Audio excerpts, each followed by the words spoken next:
All right, so this next part of this assignment requires you doing some math. So during quad one, we use velocity to find time and distance. Now we are going to use it again. If we have the height, then we have distance because height is the distance. We can find the velocity. So remember that for an accelerating object starting at rest, the distance, which is d, the object travels in time, follows the equation distance equals 1/2 times acceleration times time squared. This equation can also be rearranged for time for it to fall a certain distance. So time equals the square root of 2 times distance divided by acceleration. Finally, we can find the average velocity of an object by using the equation v equals or velocity equals distance divided by time. However, since people are accelerating, this is not their velocity at time. It turns out that instantaneous velocity of a person will be twice, keyword twice, the average velocity at this point. So we can find velocity by using this equation. Velocity equals 2 times distance divided by time. So we know all of the different variables. So d is distance, a is acceleration, t is time, v is velocity. So then we are going to go down here and read what we need to do. So fill in the next table with the distance the person has fallen. So distance equals starting height minus current height.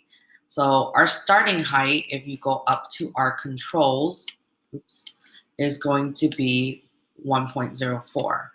Our acceleration is just gravity, which is 10 meters per second per second. So we know how to find distance, and we know how to find time, and we know how to find velocity because it's asking me to find those 3 different things. And if you need a calculator, you can click this link. It will open up to this Desmos calculator. If you have a calculator at home, just make sure you have a square root function so that you can solve for time.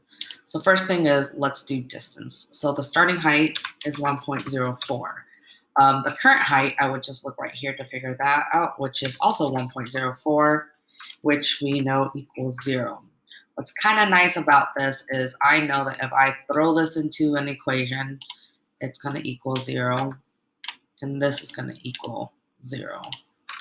All right, so that's going to keep happening in these first ones.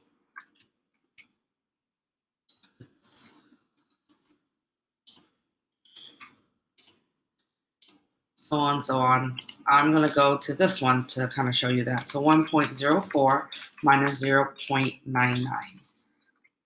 If you want to do the math, or if you don't want to do the math, you can do 1.04 minus 0.99 equals 0.05. So now I know that my distance is 0.05. And this is all in meters, because here are my units. And now for time, I can figure it out by doing the square root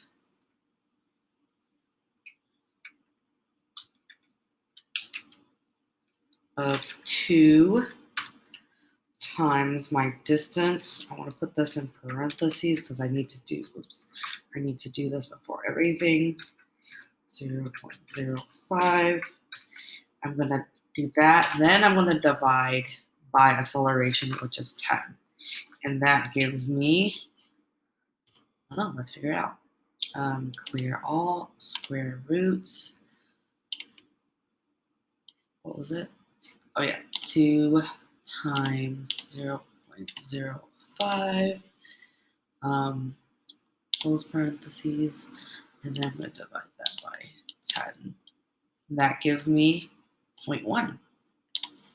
Go back over here, 0.1, and now I can do this equation. 2 times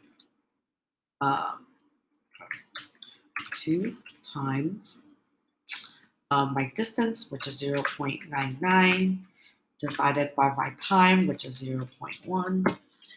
And I'm going to go back into Desmos, clear all, 2 times 0.05, divided by 0.1 gives me 1. The velocity for right here is 1. So you're going to go through and you're going to find it for this whole table. And then what you're going to do is you're going to take these velocities and you're going to fill it out for person 1 and for person 2.